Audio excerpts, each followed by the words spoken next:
5 recettes à la une, ça sent déjà bon. Bonjour. Aujourd'hui, nous allons préparer un savoureux velouté de carottes à l'orange et coco. Une recette à la fois gourmande et pleine de vitamines qui apportera du soleil à votre table.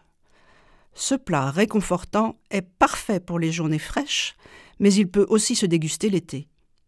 Il met à l'honneur des saveurs douces et acidulées grâce à l'association de la carotte, du coco, de l'orange et du gingembre.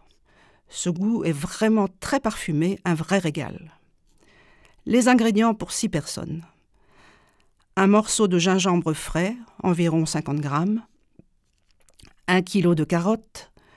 Une grosse pomme de terre. 3/4 de litre d'eau. 1 cube de bouillon de volaille. 400 ml de lait de coco en boîte ou en brique. Le zeste d'une orange non traitée et le jus de cette orange. La préparation. Lavez et pelez les carottes et la pomme de terre. Coupez-les en morceaux. Épluchez le gingembre et râpez-le très finement. Lavez l'orange, prélevez son zeste, puis pressez-la. Dans une cocotte, versez vos légumes.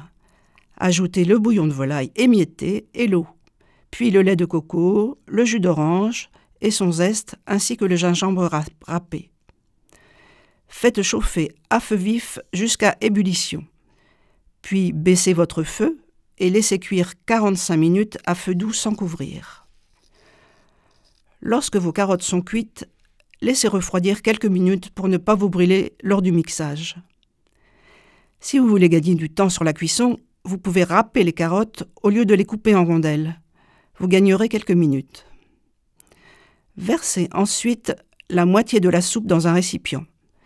Étant donné la quantité, il est préférable de mixer en 2 fois, dans un blender ou avec un mixeur plongeant, suffisamment longtemps pour que vous obteniez un velouté. N'hésitez pas à ajouter de l'eau si vous trouvez votre velouté trop épais. Cette belle couleur orange fera craquer les plus récalcitrants à la soupe. Plus besoin d'arguments avec les « mange ta soupe » si tu veux grandir, ou « mange tes carottes, ça rend aimable ». Vous verrez, les assiettes se vident d'un coup.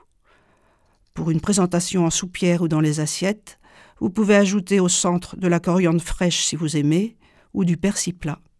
Voilà, pour régaler petits et grands.